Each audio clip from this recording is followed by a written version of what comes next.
c'est la rentrée des classes bientôt aujourd'hui. Vous avez amené vos cahiers, j'espère. Je te prie, Seigneur, je te remets vraiment ce moment entre tes mains. Je vous remets, toi, bien sûr. Comme chacun des enseignements que tu nous donnes. Seigneur, pour moi de parler, que cette parole soit portée. Si elle est vraiment de toi, Seigneur, vraiment que cette parole soit portée par ton Saint-Esprit, que les cœurs puissent recevoir une parole vivante, afin qu'elle porte du fruit. Amen.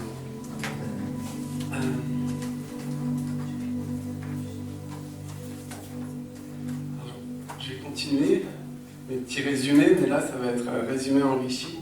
Je vais apprendre certains points de la dernière fois. Et puis on va aller plus loin. On va aller plus loin dans les choses que le Seigneur m'a donné de vous dire cette semaine. La dernière fois, on avait pu voir que dans l'Adam, en fait, dans l'Adam, il y a toute l'humanité. L'Adam contient toute l'humanité, en fait. Tout. Et cet Adam-là, il a été séparé. Donc il y a eu le côté féminin, donc la côte féminine, le côté féminin, et le côté masculin. Donc il a été séparé en deux. Et je vous lisais Genèse 2 au verset 23, justement, qui nous parle de ça, et qui apporte aussi un point important au niveau de l'os. Donc voici, cette fois, celle qui est os de mes os et chair de ma chair. On l'appellera, donc c'est Isha, donc c'est le féminin, parce qu'elle a été prise de l'homme, donc de Ish, donc du masculin. Et la dernière fois, on s'était arrêté sur le mot os, donc Etzem, et on va continuer aujourd'hui, parce qu'il y a vraiment beaucoup de choses à dire. Donc de cet os, donc très important, parce que c'est de là, l'Adam et os, enfin il dit c'est l'os de mes os, enfin ils sont en fait, ils sont un, quoi, ils sont comme dans le même corps. Donc je vous faisais remarquer la dernière fois que la racine de os, donc os, je marque parce que c'est des points que je vais, alors je ne sais pas écrire l'hébreu, donc je vous le marque en phonétique. Et Atsam, donc ça c'est la racine. Hop. C'est un. Donc chose très importante.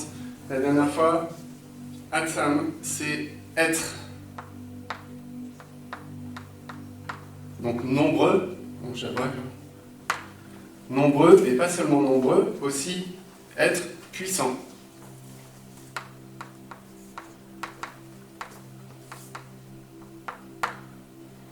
Donc, très intéressant. Os de ses os, déjà, nous en tant qu'épouse de Christ, en tant qu'Église, en étant os de ses os, on a accès, donc ça veut dire qu'il y a une multiplication qui se fait, mais aussi un accès à une puissance, à une force. Parce que aussi, ça veut dire, Atsam, c'est rendre aussi. C'est rendre, donc effort, et aussi puissant. Voilà. Donc deux choses vraiment importantes. C'est un des fils conducteurs du message. Donc si on transpose cela, donc, comme je vous l'ai dit, avec le dernier Adam, donc Jésus-Christ, on peut dire donc que Christ est le côté masculin et que son épouse, l'Église, est le côté féminin. Donc en Christ, le masculin est contenu tout le potentiel, en fait, aussi bien d'être puissant, que de rendre aussi fort et puissant. Mais son épouse a accès en fait à ces choses-là en étant dans l'unité avec lui, os de ses os. Donc c'est vraiment très très intéressant, je trouve. Alors ça veut dire aussi une chose, c'est que le potentiel en fait, il est céleste. Il est du côté masculin. Mais par contre, l'épouse, donc qui est au niveau terrestre, elle reçoit le potentiel du masculin pour porter le fruit. Donc, l'épouse a un rôle très très important, même colossal. Elle ne peut rien faire sans l'époux. Elle reçoit, et au travers d'elle, il va avoir cette réalisation terrestre qui va se passer. Donc l'épouse ne peut pas être épouse de Christ, c'est pas... Vous me prenez pas mal, mais c'est pas s'asseoir le dimanche matin pendant 1 heure et retourner chez soi. Il y a vraiment quelque chose qu'on reçoit au quotidien dans la relation avec l'époux pour porter le fruit. Donc là, ce que ça nous apprend aussi, c'est que cette puissance-là ne nous appartient pas. Le potentiel est céleste. Je vous disais aussi la dernière fois que le côté ou la côte de l'Adam, c'est Tsela.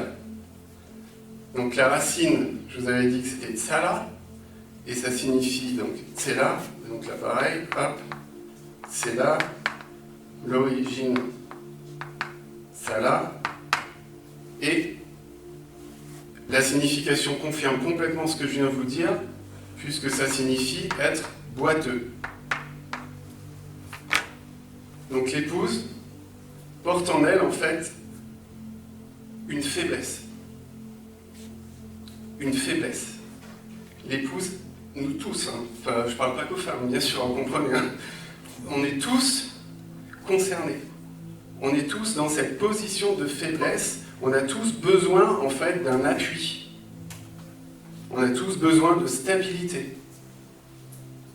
Et notre force se trouve, comme je vous disais la dernière fois, dans celui sur lequel on s'appuie.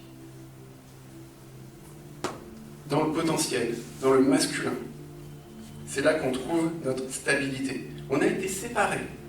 Donc il faut aller chercher la complémentarité pour qu'il y ait l'union et pour qu'il y ait la vie. Je vous parlais donc aussi de Jacob, bien sûr, qui est devenu Israël, boiteux, il est resté boiteux. Mais son cœur était différent. Si nous voulons nous aussi marcher comme Israël, puisque nous sommes Israël en Jésus-Christ, il va falloir qu'on accepte cette position d'humilité, je dirais, d'accepter qu'on est faible, qu'on est dépendant, qu'on a besoin d'un appui solide, d'un rocher solide et sûr, d'un bâton. Je vous avais parlé de l'autorité, je ne reviendrai pas dessus par contre aujourd'hui. On a besoin donc d'un bâton. Et Ésaïe, chapitre 11, au verset 1, nous parle du rejeton d'Isaïe. Je vais vous lire le verset, enfin les 2 versets. Puis un rameau. Donc rameau, c'est branche, c'est la verge. Sortira du tronc d'Isaïe, donc de la lignée de David, il est parlé ici du Seigneur. Et un rejeton naîtra de ses racines. L'Esprit de l'Éternel reposera sur lui. Donc là, très important de voir quels sont les attributs du rejeton, de celui sur lequel on s'appuie. L'Esprit de l'Éternel reposera sur lui. Esprit de sagesse, d'intelligence, esprit de conseil et de force, esprit de connaissance et de crainte. Donc là, on voit vraiment, et Ésaïe nous parle dans ce chapitre-là, au chapitre 11, au verset 1 et 2, des attributs, en fait, je ne vais pas arrêter avec le masculin et le féminin, des attributs du masculin, des attributs du potentiel qu'il y a en Jésus-Christ. Vraiment, comprenez cela. Esprit de sagesse, d'intelligence, de conseil, de force, de connaissance et de crainte. Donc, en tant qu'épouse dans la faiblesse, nous devons aller dans la complémentarité, dans l'union avec lui, aller chercher, se saisir de ces choses-là. Être os de ses os, pour avoir accès dans l'union au potentiel.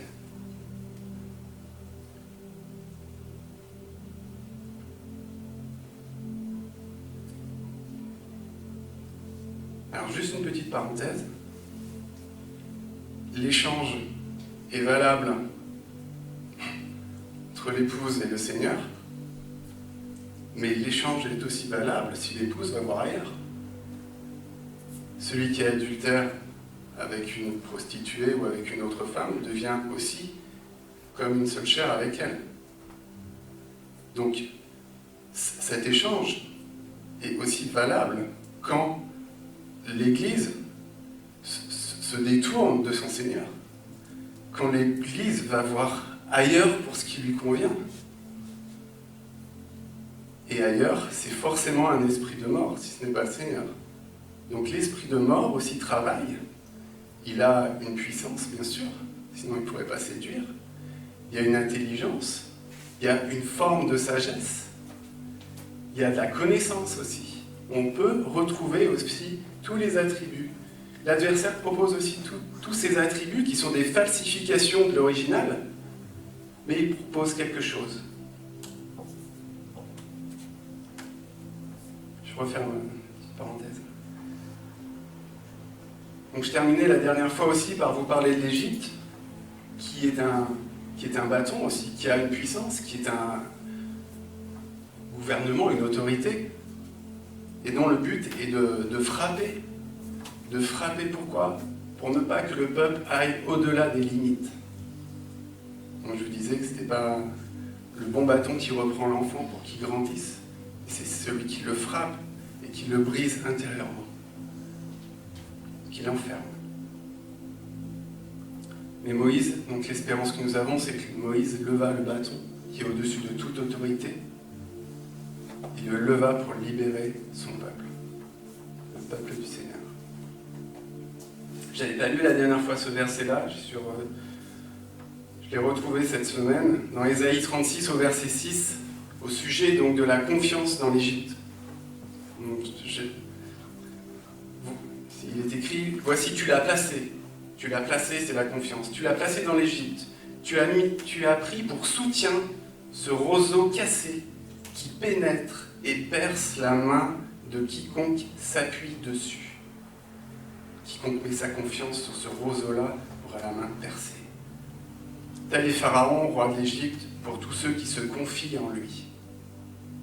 Donc il y a l'original et on sait, il y a la copie. Donc Pharaon, il n'existe plus. Mais je dirais l'esprit qui l'animait est toujours présent. L'esprit de l'Antichrist qui annonce lui aussi un évangile. Évangile de puissance basé sur, comme nous dit la parole, sur le nombre des chars, sur le nombre des chevaux, sur les cavaliers, sur des possessions. Et là, je vous dirais, le problème n'est pas vraiment la possession. On peut être riche, c'est pas interdit. Il n'y a pas de problème. Le problème, c'est de mettre sa confiance dans la possession. Parce que là, on détourne l'adoration. Et le Seigneur est celui qui possède toutes choses sur la terre comme dans les cieux. Donc si on pense s'approprier les choses pour nous-mêmes, alors on détourne ce qui revient au Seigneur. C'est la pensée du diable. C'est ça qui l'a inspiré. Dès le début. Prendre possession.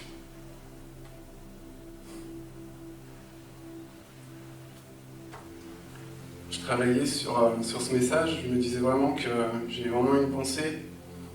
Notre vie, je dirais, se résume à une chose, c'est apprendre à lui faire confiance. On passe par plein de choses qui sont là pour nous forger dans la confiance en lui. Et on a une responsabilité de travailler à ça. Comme pour l'Adam, on doit travailler au niveau du jardin. Pour moi, vraiment, ça veut dire aussi travailler dans le jardin de son cœur. C'est ne pas laisser entrer, tout à l'heure, c'était parlé de pensées qui venaient. Ces pensées-là, c'est de notre responsabilité de les refuser. On peut les accepter. Quand on les accepte, on laisse entrer. Quand on laisse entrer, petit petit à petit, découragement, les peurs, tout ça. Il y a celui qui nous a inculqué ces pensées-là, on se tourne vers lui. Il nous fait descendre toujours plus bas. Et finalement, notre façon d'être, dans ce grand désarroi, dans le fait de tomber, est comme pour lui une adoration.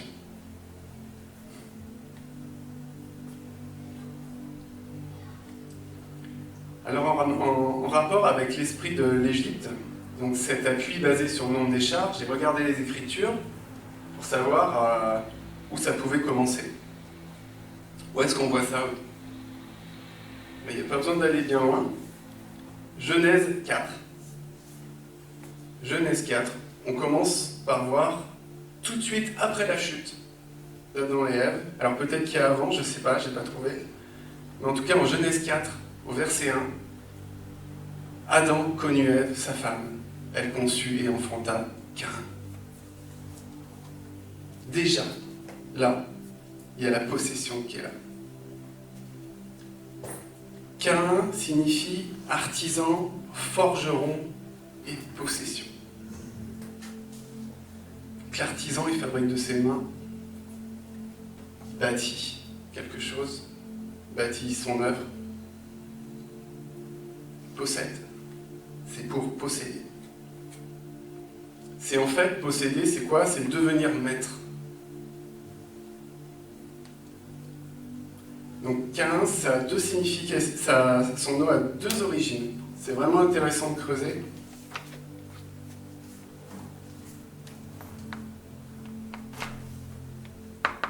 Donc la première, c'est Cana.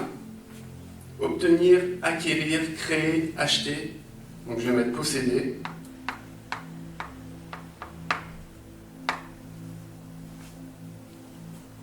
Donc là, on retrouve vraiment la mentalité de l'Égypte.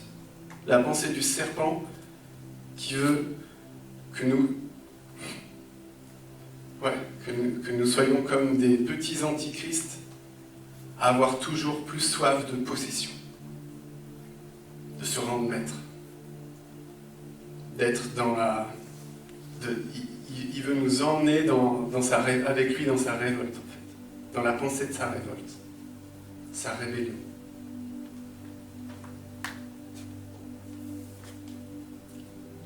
Il y a un autre mot, donc origine, Caïn.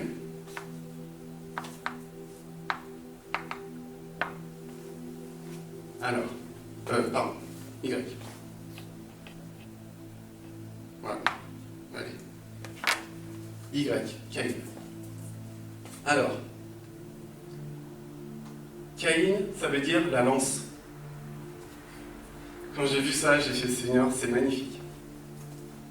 Possession, et là, on a la lance. Qu'est-ce qu'on a lu dans Ésaïe, verset 36, pour l'Égypte? Un roseau qui transperce la main de celui qui s'appuie dessus. On retrouve la même chose. On retrouve la même chose en fait. Celui qui est dans la... qui veut posséder les choses, toujours plus, toujours plus. Et on voit d'ailleurs, beaucoup des grands, entre guillemets, ceux qui possèdent beaucoup dans ce monde, ils n'en ont jamais assez. Et c'est comme s'ils s'appuyaient sur une lance, sur le roseau de l'Égypte, et un jour ça leur transpercera la main.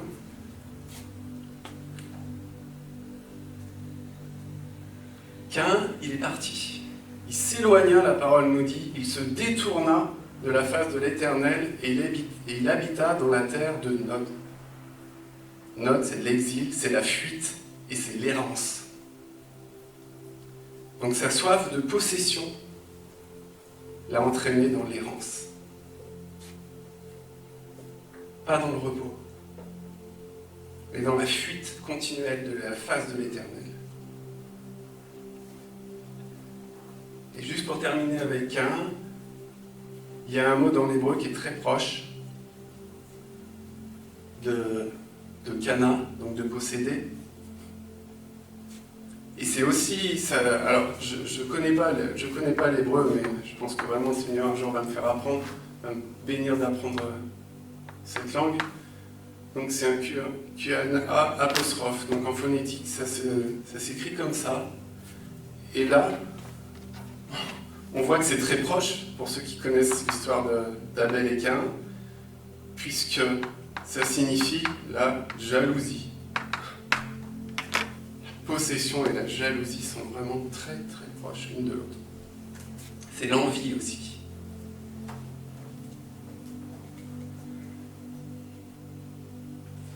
Je remercie le Seigneur pour sa parole, parce que je cherchais l'envie dans la Bible. Je suis tombé sur le proverbe 14, 30. Il me l'avait déjà donné il y a 3 semaines, un mois. Je ne savais pas quoi en faire. Voilà. Donc proverbe 14, 30. Un cœur calme est la vie du corps, mais l'envie, c'est la carie des os. La carie des os, c'est l'envie. L'alliance par le sang de Christ fait de nous tous que nous sommes un avec lui, comme un seul corps, les uns par rapport aux autres. Et quelle arme l'ennemi va utiliser pour affaiblir l'unité du corps? La carie de l'os, pour que l'on ne soit pas os de ses os. La carie de l'os, la jalousie. La jalousie qui fait aller jusqu'à devenir meurtrier. Parce que c'est comme les pensées adultères. L'ennemi ne vient pas dire « vas-y, trompe ta femme » tout de suite. Enfin, quelqu'un qui aime sa femme, normalement, il ne va pas l'accepter tout de suite. Il va venir par les pensées, petit à petit, au fur et à mesure des années, par montrer les défauts qu'a sa femme. Regarde, celle de ton voisin, t'as vu comment elle est, quand elle passe devant la maison? Elle est belle. Petit à petit, la carie qui ronge l'unité, petit à petit, l'envie, la jalousie, jusqu'au passage à l'acte. Et là, il dit, je t'ai eu, quoi. Ça a mis 20 ans, pas grave, j'ai le temps, mais je t'ai eu. Petit à petit, l'acceptation qui amène à la mort.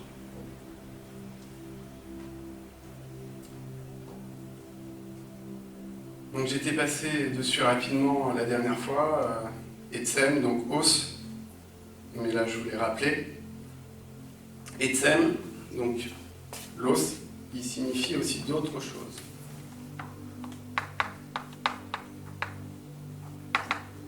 Hop. Etsem, c'est l'essence, la substance, le membre, le corps extérieur. Et je ne vous avais pas parlé, ça signifie aussi le même.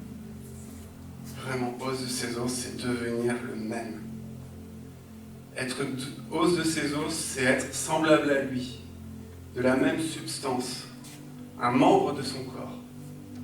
Plein de versets qui nous viennent là.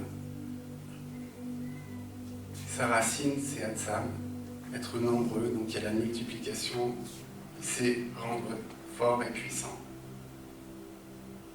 Donc en attaquant l'unité du corps, l'ennemi s'attaque par la jalousie, par exemple, comme je vous l'ai dit, ou l'envie. L'ennemi s'attaque directement au corps de Christ pour l'affaiblir,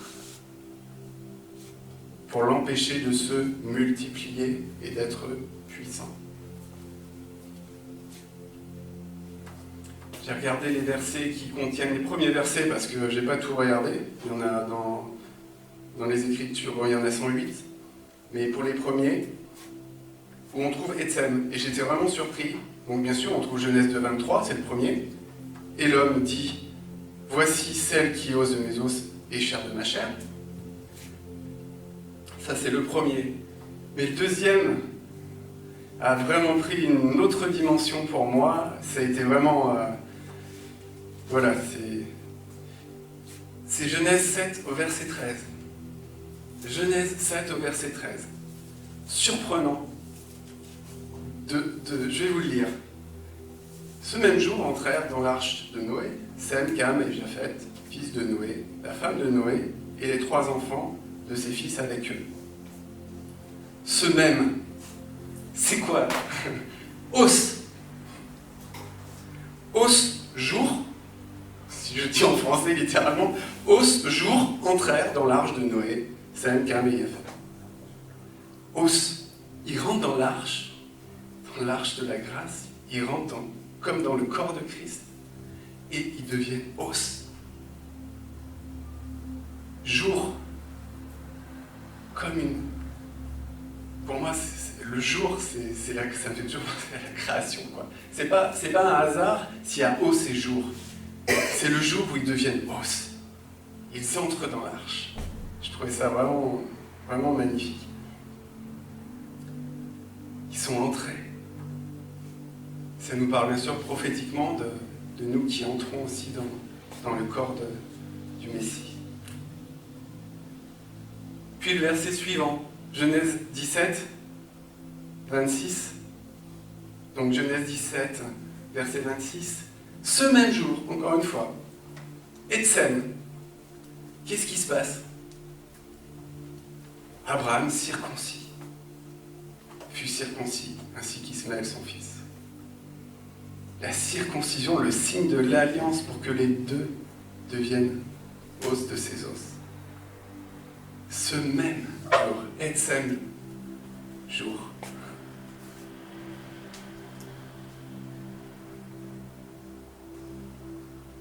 Et vraiment associé au jour, moi ça me fait penser toujours à la recréation, à la reconstruction en fait. Le Seigneur qui rebâtit son corps, il va aller chercher un par un. On parlait tout à l'heure des baptisés, pour moi c'est vraiment ça. Le Seigneur il appelle plusieurs à venir dans cette intimité, dans cette relation, dans cette union avec lui, à devenir semblable, comme semblable à lui. Verset suivant, Josué 24, je ne vais pas tous vous les dire. Il est crainte. Josué 24, verset 32. Surprenant, les os de Joseph que les enfants d'Israël avaient rapportés d'Égypte furent enterrés à Sichem. Ah bon? Les os du serviteur de l'Éternel ne sont pas restés en Égypte. Ils ont été ramenés à Sichem. Ça veut dire quoi, Sichem? Ça veut dire l'épaule, le dos en général. Alors je suis peut-être fou, un peu fou, mais c'est pas un hasard. Les os de Joseph ont été ramenés dans le dos ou dans l'épaule, pour moi, du corps du Seigneur, de celui qui est de toute éternité. Les os physiques de Joseph ne pouvaient pas rester en Égypte, parce que spirituellement, il était en Christ. Il fallait que ça suive. Et le Proverbe 17 au verset 22. Un cœur joyeux est un bon remède, mais un esprit abattu dessèche les os. Encore une fois, une des ruses de l'ennemi, l'esprit abattu dessèche les os.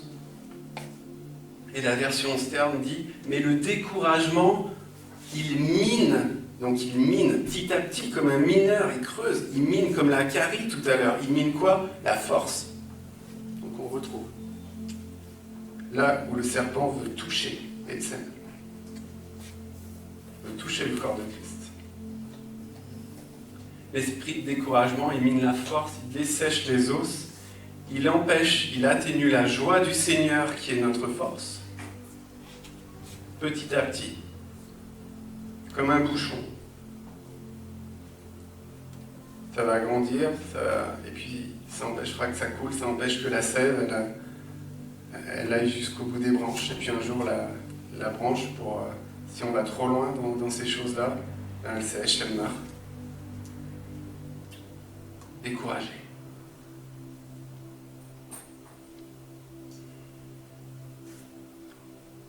Alors là, c'était assez formidable parce que je continuais de lire, je m'y attendais pas, et puis je suis tombé sur 1 Samuel 31. Donc 1 Samuel 31, on voit Saül et ses fils qui combattent contre les Philistins, et c'est leur dernier combat contre les Philistins puisqu'ils meurent. vous passe les détails, mais il y a les habitants de Jabès qui prennent leurs dépouilles, qui les brûlent, et ils enterrent leurs os, donc les os de Saül et aussi de Jonathan. Et bien, ils enterrent leurs os à Jabès. Jabès, sec. Ça signifie sec, ça signifie desséché. Et quand j'ai lu ça, j'étais là, mais bon, Saül, ok, bon, je comprends qu'il soit enterré, peut-être lui, ok, après tout ce qu'il a fait à David, dans le lieu sec, dans le lieu desséché, mais Jonathan, là, je comprends pas. Bon, en fait, ça tient pas mon histoire. J'étais là, bon, je me suis peut-être trompé, là, je vais peut-être un peu loin, là. Mais en fait, je n'avais pas lu la suite de l'histoire. Et le Seigneur, vraiment, en faisant d'autres recherches sur autre chose, m'a fait retomber sur la suite. Donc la suite qui nous explique où ont été transportés leurs os après. Donc on prend 2 Samuel, au chapitre 21 et au verset 12. Donc 2 Samuel 21, verset 12. Je vais vous lire jusqu'à 14. Et là, c'est qui intervient? C'est David. Il intervient, David. Là, on voit vraiment la beauté de son cœur face à cet ennemi.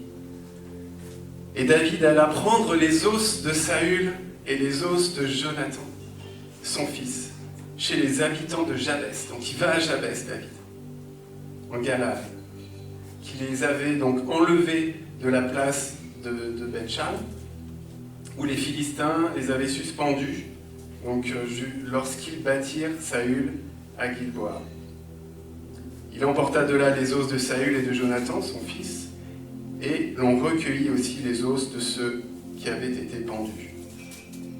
On enterra les os de Saül et de Jonathan, son fils, au pays de Benjamin, à Tsela, dans le sépulcre de Kis, père de Saül. Et l'on fit tout ce que le roi avait ordonné. Après cela, Dieu fut apaisé envers le pays. Je pense qu'encore ici, David a vraiment agi selon le cœur de Dieu.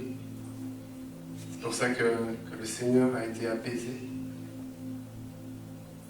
Comme on l'a vu, les os de Joseph se sont retrouvés dans l'épaule, dans le dos.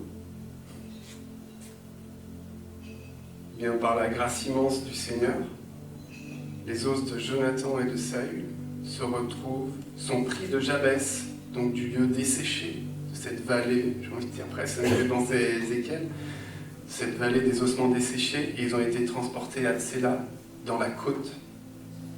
Même mot que pour l'Adam, la côte de l'Adam. Alors qu'est-ce qu'il faut en penser? Pour Jonathan, oui, il est auprès du Seigneur, il est en Christ, mais aujourd'hui, j'ai envie de penser que Saül, et c'est ce que je vois dans l'Écriture, c'est que Saül aussi repose dans le Seigneur, dans la côte.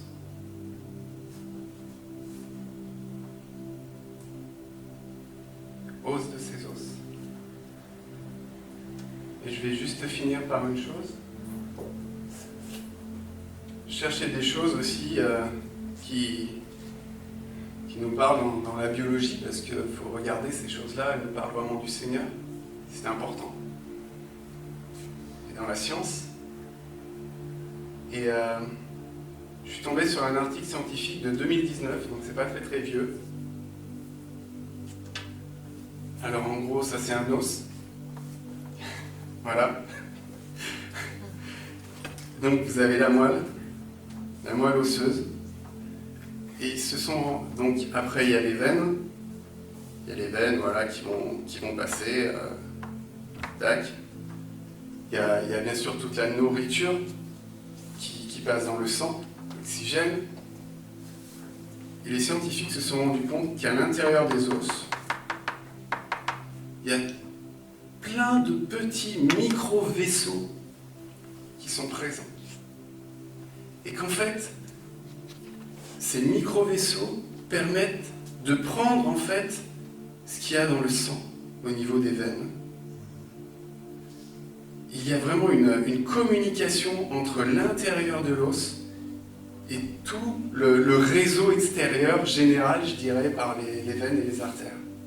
Si bien même que certains urgentistes, lorsqu'ils n'ont pas la possibilité de mettre des médicaments en intraveineuse, donc dans les veines, eh ben, ils le font directement à l'intérieur de l'os, parce que c'est aussi rapide pour que ce soit diffusé dans le corps.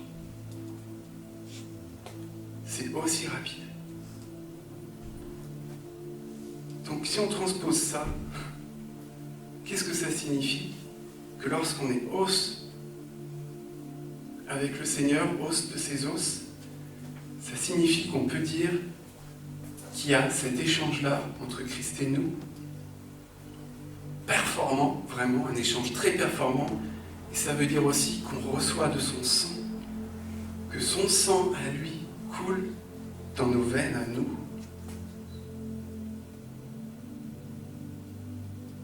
Je trouve ça vraiment magnifique que le Seigneur m'ait permis de voir ça, que voilà, dans notre corps, son sang coule dans nos veines.